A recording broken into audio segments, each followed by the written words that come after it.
نہیں بیٹا، ہسپتال جا کے زندگی بھٹ جائے گی اس کی کیا گارنٹی ہے، لیکن اگر تم میری بات مان لو تو تمہارے باپ کی اس روتی بلکتی زندگی کو ایک خوشی ضرور مل جائے گی۔ میں مرنے سے پہلے اپنی بیٹی کی خوشی دیکھنا چاہتا ہوں، اسے دلہن بننا دیکھنا چاہتا ہوں۔ تم بس ایک ہاں کر دو تو تمہارے باپ کا ڈوبتا دل سنبھل جائے گا۔ یہ محلے کے مولوی صاحب اور 2 لوگ جہاں بیٹھے ہیں ان کے سامنے میں تمہارا نکاح اپنی پسند کے آدمی سے کروا دیتا ہوں، پھر تمہارا جہاں دل چاہے مجھے وہاں لے جانا۔ تمہاری خوشی دیکھنے کے بعد میں ہنس کے موت کو گلے لگا لوں گا۔ یہ نہیں ہو سکتا، بالآخر اس نے لرزتی ہوئی آواز میں جواب دیا۔ کیوں نہیں ہو سکتا؟ کیا تمہیں اپنے باپ پر بھروسہ نہیں؟ کیا تم اپنے باپ کو اتنا سا مان بھی نہیں دے سکتی؟ یا پھر تم مجھے اس لائق ہی نہیں سمجھتے کہ میں تمہاری زندگی کے بارے میں کوئی ایک فیصلہ ہی کر سکوں؟ تنویر خان کا سانس پھولنے لگا۔ یہ بات نہیں ابو، لیکن میں مجبور ہوں، میرا نکاح حسن سے ہو چکا ہے۔ اقصیٰ کے انکشاف نے کمرے میں موجود باقی افراد پر سختہ طاری کر دیا تھا۔ تنویر خان، تو نے مجھے دھوکہ دیا، اپنے پہلے سے نکاحی بیٹی کا لالچ دے کر مجھ سے اتنی بڑی رقم اینٹھ لی تو نے۔ اس ساکت ماحول کو نور محمد کے غصے سے بھرپور آواز نے توڑا تھا، جو اپنی بات کہنے کے بعد تنویر خان کی طرف لپکا تھا۔ شدید بیماری کا ناٹک کرنے والا تنویر خان پھرتی سے بستر چھوڑ کر کھڑا ہو گیا تھا۔ اب وہ اور نور محمد ایک دوسرے کے ساتھ گتھم گتھا تھے اور اقصیٰ ساکت سے کھڑی یہ منظر دیکھ رہی تھی۔ مجھے ابھی اور اسی وقت میری رقم واپس کر۔ تو نے اس رقم سے اپنی بیٹی کا سودا کیا تھا میرے ساتھ، تو بیٹی مجھے نہیں دے سکتا، اس لیے سودا کینسل، فوراً میرا پیسہ نکال۔ نور محمد مغلزاد بکتا ہوا زور زور سے جو کچھ کہہ رہا تھا وہ اقصیٰ کے کانوں میں پگھلے ہوئے سیسے کی طرح اتر رہا تھا۔ اسے یقین نہیں آ رہا تھا کہ وہ شخص جس کی محبت میں وہ سب کی محبتوں سے منحرف ہو گئی تھی، اس نے اسے بیچ ڈالا تھا۔ نور محمد اور تنویر خان کے درمیان جھگڑا جاری رہا۔ وہاں موجود افراد اس جھگڑے کے درمیان بیچ بچاؤ کی کوشش کر رہے تھے، لیکن دونوں ہی افراد پر جنون طاری تھا۔ اقصیٰ نے اجنبی نظر سے جانوروں کی طرح لڑتے اپنے باپ کو دیکھا اور پھر اپنی لرزتی ٹانگوں کو بمشکل قابو کرتی بیرونی دروازے کی طرف بڑھ گئی۔ دروازے سے باہر قدم رکھتے ہوئے اس کے سماعتوں سے اندر ہونے والے ایک دھماکے کی آواز سنی، لیکن اس نے پیچھے مڑ کر نہیں دیکھا۔ وہ جلد از جلد اس جگہ سے دور بھاگ جانا چاہتی تھی جہاں اس نے زندگی کو اتنے مکروہ روپ میں دیکھا تھا کہ اسے خود اپنے دل سے جینے کی امنگ مٹتی ہوئی محسوس ہو رہی تھی۔ گاڑی تیز رفتاری سے چلاتے حسن کا دماغ غصے سے کھول رہا تھا۔ اس نے اقصیٰ کو تنویر خان کے سلسلے میں تنبیہ کی تھی، لیکن اس کے باوجود وہ تنویر خان سے ملنے اس کے گھر چلی گئی تھی۔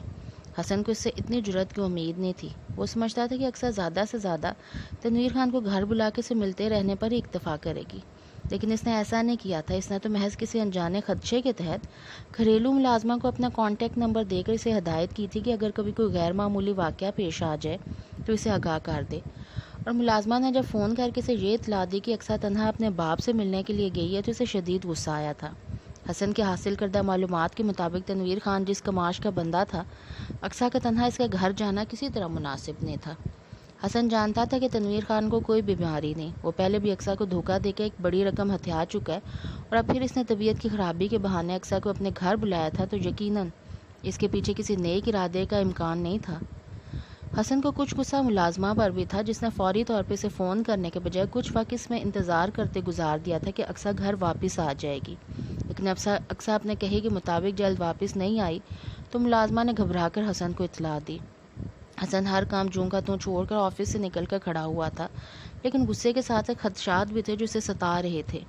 اس علاقے کی سڑکیں تنگ اور ٹوٹی پھوٹی تھی، اس لیے حسن کو گاڑی کی رفتار کم کرنی پڑی۔ وہ اس صورتحال پہ اتنا پریشان تھا کہ اسے گاڑی کی سپیڈ کم کرنے پہ بھی الجھن محسوس ہو رہی تھی، لیکن پھر وہ چونک سا گیا۔ سیاہ چادر میں لپٹی تیز تیز قدم اٹھاتی ہوئی لڑکی اقصیٰ تھی۔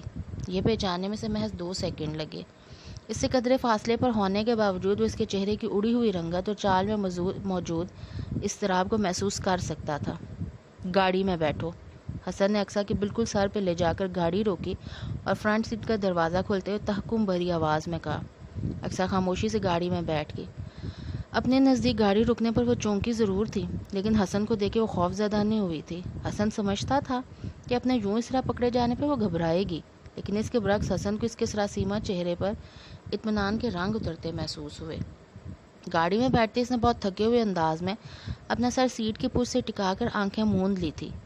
حسن جو اسے سخت سنانا چاہتا تھا لب بھینچ کر رہ گیا۔ اسے محسوس ہوا کہ اقصیٰ کسی انہونے سے گزر کے آئی ہے۔ وہ خوف زدہ ہی نہیں، دکھی بھی محسوس ہو رہی تھی۔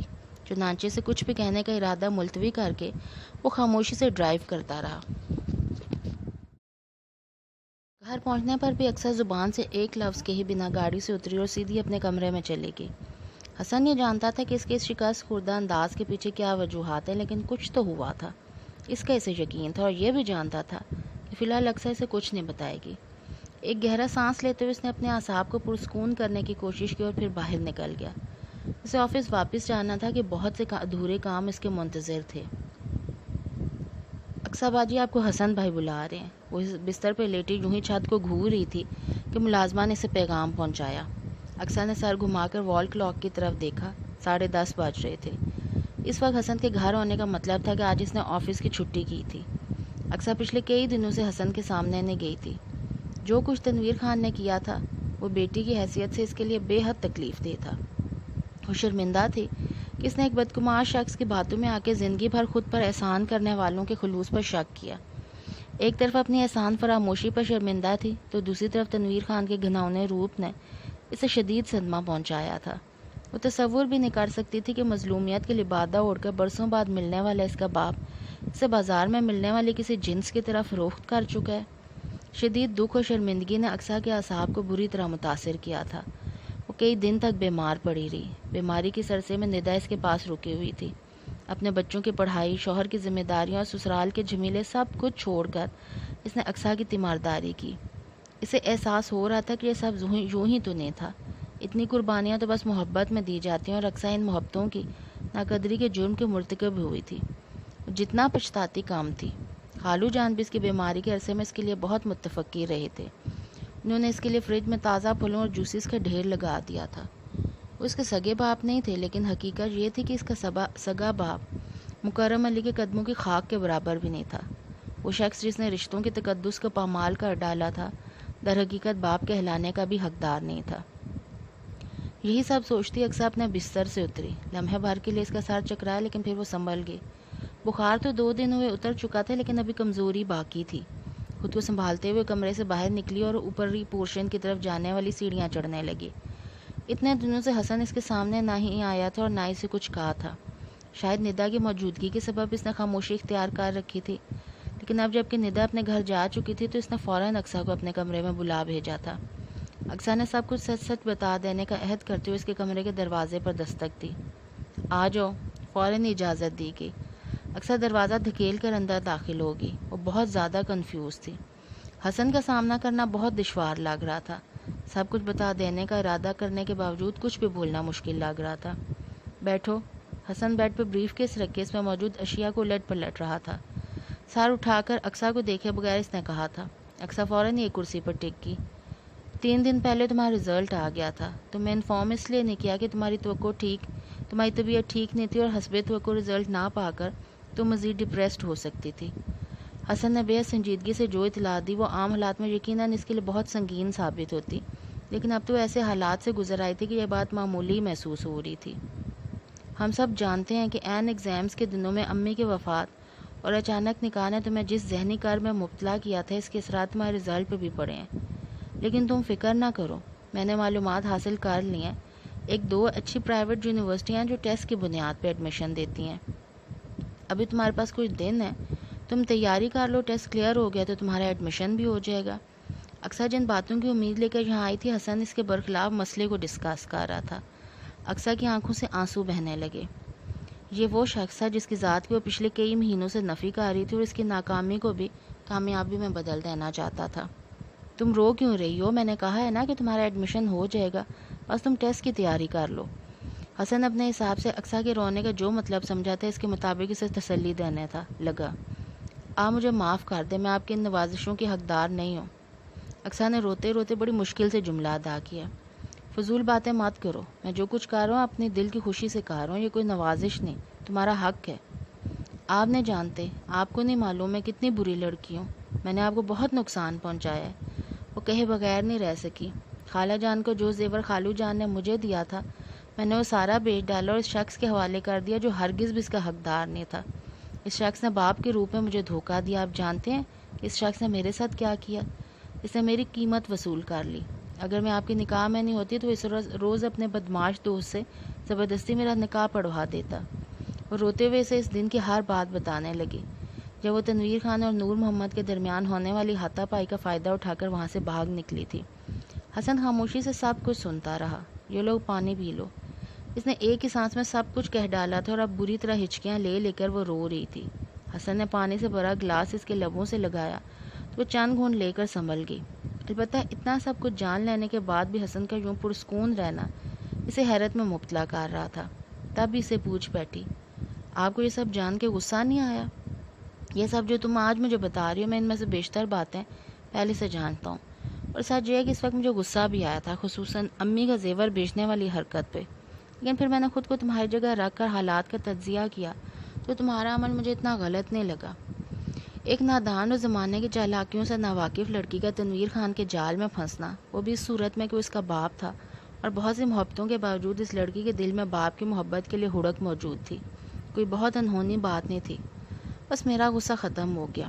کیوں بھی تمہارے لیے میرے دل میں اتنی جگہ ہے کہ میں تمہاری بڑی سے بڑی غلطی کو بھی معاف کرنے کا حوصلہ رکھتا ہوں۔ حسن کے آخری جملے پر اقصیٰ کے دل نے اچانک ہی ایک بیٹ مس کی، لیکن پھر اسے بہت سی حقیقتیں یاد آ گئیں۔ آپ بہت اچھے ہیں۔ حالات کے تحت آپ کو زبردستی مجھ سے باندھ کے آپ کے ساتھ شدید زیادتی کی گئی ہے۔ میں جانتی ہوں آپ کسی بہت شاندار لڑکی سے شادی کرنا چاہتے تھے، اور میں تو کسی لائق ہی نہیں ہوں۔ سب لوگوں نے زبردستی مجھے آپ کے سر مونڈ دیا، لیکن میں نہیں چاہتی کہ آپ یہ گلے پڑا ڈھول ضرور بجائیں۔ آپ کو جب آپ کی پسند کی لڑکی ملے تو آپ ضرور اس سے شادی کر لیجئے گا۔ خالو جان اور ندا باجی کو میں خود راضی کر لوں گی، وہ بہت مدبر بنی حسن سے کہہ رہی تھی۔ Thank you very much Aqsa, تم نے تو میری مشکل آسان کر دی۔ میں سوچ رہا تھا کہ تمہیں میں اس بارے میں کس طرح بتاؤں۔ یعنی آپ نے سچ مجھ کوئی لڑکی پسند کر لی ہے؟ اقصیٰ کو دل میں کچھ چبھا تھا۔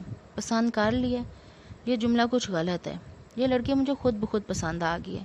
تمہیں یاد ہے نا، میں کہتا تھا مجھے بس اس لڑکی کی تلاش ہے جسے دیکھ کے میرا دل خود سے یس بول اٹھے، اور مجھے وہ لڑکی مل گئی۔ حسن کے چہرے پر موجود خوبصورت مسکراہٹ اس کی اندرونی خوشی کا پتہ دے رہی تھی۔ کون ہے وہ؟ مجھے بھی ملوائیں۔ خود پر جبر کرتے ہوئے اقصیٰ حسن کی خوشی کا ساتھ دینے کی بھرپور کوشش کر رہی تھی۔ مل بھی لینا ہے، لیکن فی الحال تو اس کی تصویر دیکھ لو۔ حسن اپنے سامنے پڑا بریف کیس کھولنے لگا۔ اقصیٰ سانس روکے اسے بریف کیس سے وہ سفید لفافہ نکالتے دیکھتی رہی جس میں حسن کے کہنے کے مطابق اس کی من پسند لڑکی موجود تھی۔ اقصیٰ کا دل چاہا کہ وہ اٹھ کر بھاگ جائے، لیکن خود پہ ضبط کیے بیٹھی رہی۔ اس پر بالکل اچانک یہ انکشاف ہوا تھا کہ وہ حسن کی زندگی میں اپنے سوا کسی اور کو برداشت نہیں کر سکتی تھی، لیکن اس نے یہ جاننے میں بہت دیر کر دی تھی۔ سامنے بیٹھا شخص اس کا شوہر تھا، جس پر اس کا شرعی اور قانونی حق ہوتے ہوئے بھی وہ کوئی حق نہیں جتا سکی تھی۔ اس نے سارے حقوق خود اپنے ہاتھوں ہی گنوائے تھے۔ لرزتے ہاتھوں سے حسن کا تھمایا لفافہ پکڑ کے اس نے موجود تصویر کو باہر نکالا۔ تصویر دھندلی تھی اور تصویر میں موجود لڑکی کی گلابی لباس کے سوا کچھ بھی نہیں دیکھ پا رہی تھی۔ یکدم اسے احساس ہوا کہ تصویر دھندلی نہیں بلکہ دھند اس کی اپنی آنکھوں میں اتری ہوئی ہے۔ اس نے ہاتھ کے پش سے آنکھوں میں آئے آنسو صاف کیے اور ایک بار پھر تصویر کی طرف دیکھا۔ اس بار اسے بہت زور کا جھٹکا لگا۔ تصویر میں گلابی جوڑے میں موجود لڑکی وہ خود تھی۔ یہ تصویر یقیناً ان تصویروں میں سے ایک تھی جو ان کے نکاح والے دن عامر نے اتاری تھی۔ کیا ہوا؟ تمہیں میری پسند نہیں آئی؟ حسن نے اس کی حالت سے محظوظ ہوتے ہوئے پوچھا۔ آپ میرے ساتھ مذاق کر رہے ہیں؟ اقصیٰ ناراضی سے یہ کہتے ہوئے اٹھ کھڑی ہوئی۔ یہ مذاق نہیں، میری زندگی کا سب سے بڑا سچ ہے۔ حسن اس کے مقابل جا کھڑا ہوا۔ لیکن کیسے؟ یہ تو مجھے خود بھی نہیں پتا۔ بس بالکل اچانک یہ سب کچھ ہو گیا۔ میں تو صرف ابو کا مان رکھنے کے لیے اس نکاح پہ راضی ہوا تھا، لیکن جب نکاح کے بعد تم پر پہلی نظر ڈالی تو دل یکدم یس بول اٹھا۔ میرے لیے تو خود یہ ایک انکشاف ہی تھا، لیکن میں نے اسے فوراً قبول کر لیا۔ سچ کو قبول کر لینے میں عافیت ہوتی، لیکن تم نے مجھے بڑا ستایا۔ ہر بار مجھے رد کرتی رہی۔ اگر میں تمہیں اتنی اچھی طرح نہ جانتا تو تمہارے ان رویوں کا کوئی ایسا سبب بیٹھتا جو تمہارے حق میں یقیناً اچھا نہ ہوتا۔ اقصیٰ نے حسن کی مبہم بات کا مفہوم بہت اچھی طرح سمجھا اور اندر ہی اندر تھرا گئی تھی۔ واقعی حسن کو اس پر کسی قسم کو کوئی شک ہو جاتا تو ان کے درمیان موجود رشتہ قائم رہنا مشکل تھا۔ میں نے کبھی آپ کو رد نہیں کیا، میں تو ہمیشہ یہی سمجھتی رہی کہ آپ نے اپنی مرضی کے بغیر مجھے قبول کیا اور میں کسی بوجھ کی طرح آپ کی زندگی میں شامل نہیں ہونا چاہتی تھی۔ آپ سے مجھے ہمیشہ محبت ملی اور میں اس محبت کو ناگواری اور مجبوری میں بدلتا ہوا نہیں دیکھ سکتی تھی۔ بس اس لیے وہ سب کچھ کرتی چلی گئی جو آپ کا دل دکھانے کا سبب بنا۔ دونوں ہاتھوں کی انگلیاں آپس میں پھنسائے ہوئے جھکی ہوئی نظریں لیے کہہ رہی تھی، میں نے ہمیشہ تمہیں محبت دی اور ہمیشہ دیتے رہنا چاہتا ہوں۔ کیا تم محبت کے سفر میں میری ہم سفر بننا پسند کرو گی؟ حسن نے اس کا ہاتھ اپنے ہاتھ کی گرفت میں لیتے ہوئے پوچھا۔ اقصیٰ کی نظروں کے ساتھ سر بھی جھک گیا۔ اس کے چہرے پہ اتنے خوبصورت رنگ پھیلے کہ زبان سے کسی لفظ کے ادا کرنے کی ضرورت ہی نہیں پڑی۔ ان رنگوں کو دلچسپی سے دیکھتے ہوئے حسن اس کا ہاتھ پکڑے پکڑے آگے بڑھا اور اپنی الماری کے سامنے جا کھڑا ہوا۔ حسن نے الماری کھول کر ایک باکس نکالا اور اقصیٰ کے ہاتھوں میں تھمایا۔ یہ کیا ہے؟ خود کھول کر دیکھ لو، حسن نے کہا تو اس نے باکس کھولا اور پھر اس میں موجود امینا بیگم کے زیورات دیکھ کر اس کی آنکھیں ڈبڈبا گئی۔ یہ آپ کو کیسے ملے؟ جواباً حسن نے اسے جولر شاپ پر دیکھنے سے لے کر زیورات دوبارہ خریدنے کی تمام تفصیل سنا دی۔ یہ سب سن کے اقصیٰ خود پر بالکل بھی قابو نہیں رکھ سکی اور حسن کے شانے سے سر ٹکا کر رو پڑی۔ حسن نے اپنے دوسرے ہاتھ سے اس کے بالوں کو سہلاتے ہوئے تسلی دی۔ اقصیٰ کے آنسو اسے تکلیف دے رہے تھے۔ وہ کبھی بھی اسے دکھی نہیں دیکھنا چاہتا تھا۔ شاید یہی وجہ تھی کہ اس نے اقصیٰ سے تنویر خان کا انجام چھپا لیا تھا۔ تنویر خان اور نور محمد کے درمیان ہونے والے اس جھگڑے میں تنویر خان نے نور محمد پر گولی چلا دی تھی، جس سے نور محمد موقع پر ہی ہلاک ہو گیا تھا۔ تنویر خان آج کل پولیس کے تحویل میں تھا اور اس کے سابقہ مجرمانہ ریکارڈ کے موجودگی میں اس کے قتل سے اس مقدمے سے بچ نکلنے کی امید نہیں تھی۔ تنویر خان نے نور محمد اور اپنے درمیان میں ہونے والے تنازع کی اصل وجوہات بیان نہیں کی تھی اور اس جھگڑے کو دو جواریوں کے درمیان پیسے پر ہونے والے جھگڑے پر ہی محمول کیا گیا تھا۔ موقع پر موجود باقی تینوں افراد نے بھی اس معاملے میں اپنی زبانیں بند رکھی تھی اور تھانے کچہری کے چکر میں پڑنے کی بجائے خود کو الگ رکھنا ہی مناسب سمجھا۔